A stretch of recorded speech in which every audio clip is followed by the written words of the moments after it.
அனைவருக்கும் வணக்கம். சற்று முன்பு தமிழக அரசு இன்று வெளியிட்டுள்ள 15 முக்கியமான அறிவிப்புகள் என்னென்ன என்பதை பற்றி தான் நம்ம இந்த வீடியோவில் டீட்டெயிலாக பார்க்க போகிறோம்.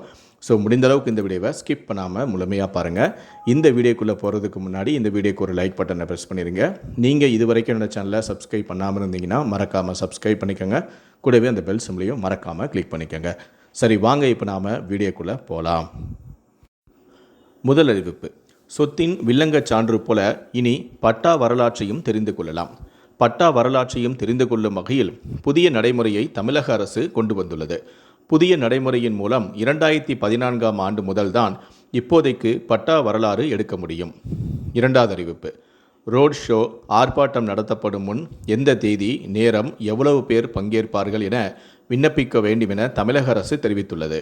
ரோட் ஷோக்களை பொறுத்தவரை பிரச்சாரத்தை துவங்கும் இடம், முடிக்கும் இடங்களை குறிப்பிட்டு தாக்கல் செய்ய வேண்டும். நிகழ்ச்சிகளுக்கு 10 நாட்களுக்கு முன்பு அனுமதி கேட்டு விண்ணப்பிக்க வேண்டும் என தெரிவிக்கப்பட்டுள்ளது.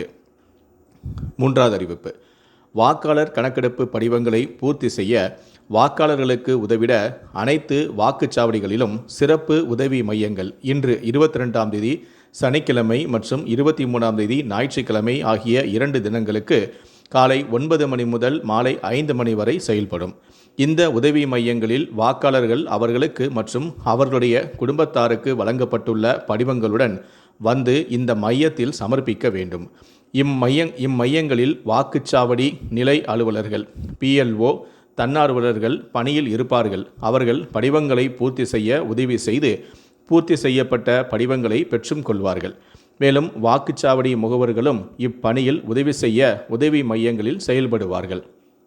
கணக்கெடுப்பு படிவம் மீண்டும் அளிக்காத வாக்காளர் பெயர் வரைவு பட்டியலில் இடம்பெறாது. எனவே வாக்காளர்கள் இம்மையங்களை பயன்படுத்தி கொண்டு அவர்களுக்கு வழங்கப்பட்டுள்ள படிவங்களை பூர்த்தி செய்து மீண்டும் அளித்திட வேண்டும் என வலியுறுத்தப்பட்டுள்ளது.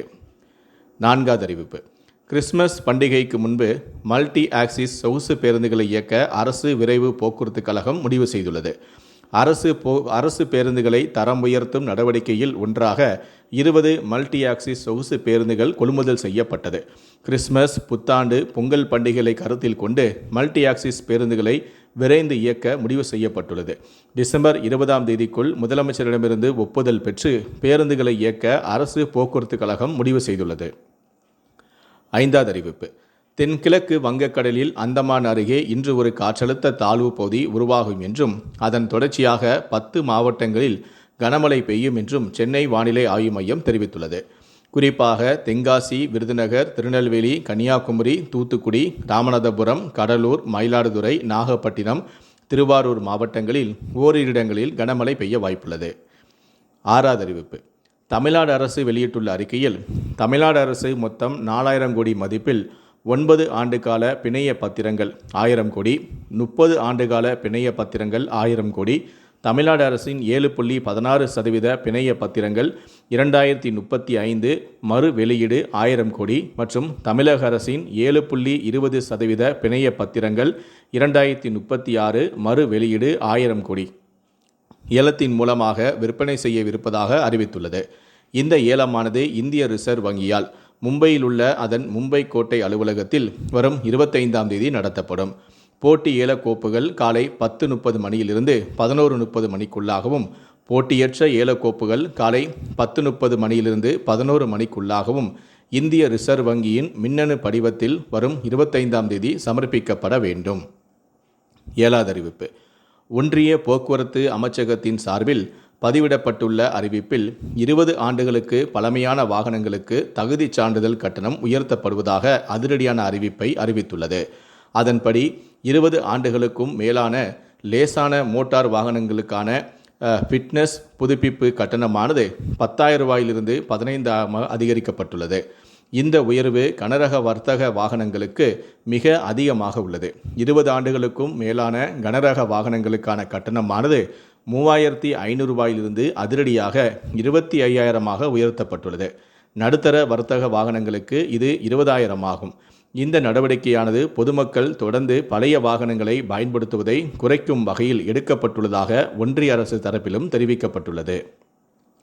எட்டாவது அறிவிப்பு: தமிழக அரசின் தொழில் முனைவோர் மேம்பாடு மற்றும் புத்தாக்க நிறுவனம் சென்னையில் 5 நாட்கள் தொழில் முனைவோர் மேம்பாடு திட்டம் திருமண புகைப்படம் மற்றும் வீடியோ எடிட்டிங் பயிற்சியானது வரும் 1/12/2025 முதல் 5/12/2025 தேதி வரை காலை 10 மணி முதல் மாலை 5 மணி வரை நடைபெற உள்ளது. 9வது அறிவிப்பு. மின்னணு சந்தை வர்த்தகத்தில் ஈடுபட்டுள்ள 26 முன்னணி காமர்ஸ் நிறுவனங்கள் சுய தணிக்கை அறிக்கையை தாக்கல் செய்ய வேண்டும் என மத்திய நுகர்வோர் நலன், உணவு மற்றும் பொது விநியோகம் அமைச்சகம் உத்தரவிட்டுள்ளது. மத்திய அரசின் இதுபோன்ற நடவடிக்கைகள் ஆன்லைன் வர்த்தகத்தில் ஈடுபடும் நிறுவனங்கள் நுகர்வோருக்கு தவறான தகவல்களை அளிப்பதிலிருந்தும் அல்லது முறைகேடுகளிலிருந்து ஈடுபடுவதிலிருந்தும் தடுப்பதற்கான முக்கிய முயற்சியாக இது கருதப்படுகிறது. 10வது அறிவிப்பு. தேர்தல் ஆணையம் நடத்தி வரும் 2ஆம் கட்ட வாக்காளர் பட்டியல் சிறப்பு தீவிர திருத்த பணிகளில் தமிழ்நாட்டில் இதுவரை 6,11,61,947 படிவங்கள் வாக்காளர்களுக்கு வழங்கப்பட்டுள்ளது. இது 95.39% ஆகும். தமிழ்நாட்டில் மொத்தம் 6,41,14,587 வாக்காளர்கள் உள்ளனர். இதில் நேற்று மாலை 3 மணி வரை 6,11,61,947 படிவங்கள் விநியோகிக்கப்பட்டுள்ளது. மொத்தம் 68,467 வாக்குச்சாவடி நிலை அலுவலர்களும் 2,38,853 வாக்குச்சாவடி முகவர்களும் இந்த பணியில் ஈடுபட்டுள்ளனர். 11வது அறிவிப்பு. வார இறுதி நாட்களை ஒட்டி அரசு போக்குவரத்து கழகம் சார்பில் சிறப்பு பேருந்துகள் இயக்கப்பட உள்ளன. கீழம்பாக்கத்திலிருந்து பல்வேறு ஊர்களுக்கு இன்று 21ஆம் தேதி 22ஆம் தேதியில் தலா 350 பேருந்துகள் இயக்கப்பட உள்ளன. கோயம்பேடிலிருந்து பல்வேறு ஊர்களுக்கு 21 மற்றும் 22இல் தலா 55 சிறப்பு பேருந்துகள் இயக்கப்பட உள்ளன. பெங்களூர், திருப்பூர், ஈரோடு, கோவையிலிருந்து பல்வேறு இடங்களுக்கு 100 சிறப்பு பேருந்துகள் இயக்கப்படுகின்றன. 12வது அறிவிப்பு. SIR கணக்கீடு படிவங்களுடன் எந்த ஆவணங்களையும் சமர்ப்பிக்க வேண்டிய தேவை இல்லை என தேர்தல் அதிகாரி தெரிவித்துள்ளார். SIR படிவங்களில் வாக்காளர்கள் தங்களது சரியான விவரங்களை நிரப்ப வேண்டும் என தலைமை தேர்தல் அதிகாரி தெரிவித்துள்ளார். வாக்குச்சாவடி நிலை அலுவலர்களின் உதவியுடன் SIR படிவங்களை நிரப்பி சமர்ப்பிக்கலாம் என தெரிவிக்கப்பட்டுள்ளது. 13வது அறிவிப்பு. தகுதி தேர்வில் தேர்ச்சி பெறாமல் ஆசிரியர்களாக பணியாற்றுவோருக்கு 2026 ஜனவரி 24, 25இல் தகுதி தேர்வு நடைபெறும் என்று ஆசிரியர் தேர்வு வாரியம் அறிவித்துள்ளது. சிறப்பு டெட் தேர்வு எழுத நவம்பர் 20ஆம் தேதி முதல் ஆசிரியர்கள் விண்ணப்பிக்கலாம் என ஆசிரியர் தேர்வு வாரியம் அறிவித்துள்ளது. ஆசிரியர்கள் இணையதளம் வாயிலாக டிசம்பர் 20ஆம் தேதி வரை விண்ணப்பிக்க கால அவகாசமும் வழங்கப்பட்டுள்ளது. 1 செப்டம்பர் 2025 தேதிக்கு முன்னர் நியமிக்கப்பட்ட ஆசிரியர்கள் இந்த தேர்வை எழுதலாம். முழுநேர, பகுதி நேர மற்றும் ஒப்பந்த அடிப்படையில் உள்ளவர்களும் இந்த தேர்வை எழுத அறிவுறுத்தப்படுகிறார்கள். 14வது அறிவிப்பு. நவம்பர் 25, 26இல் கோவை, ஈரோடு மாவட்டங்களில் முதலமைச்சரான மு.க. ஸ்டாலின் கள ஆய்வு மேற்கொள்கிறார். கோவையில் அமைக்கப்பட்டுள்ள செம்மொழி பூங்காவை நவம்பர் 25ஆம் தேதி முதலமைச்சர் திறந்தும் வைக்கிறார்.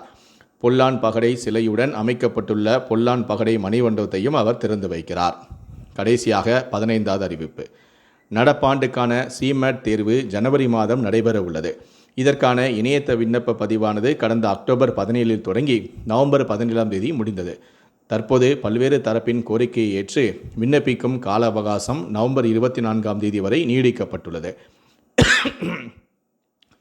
இதையடுத்து விருப்பமுள்ள பட்டதாரிகள் cmat.nat.nic.in எனும் வலைத்தளம் வழியாக துரிதமாக விண்ணப்பிக்க வேண்டும்.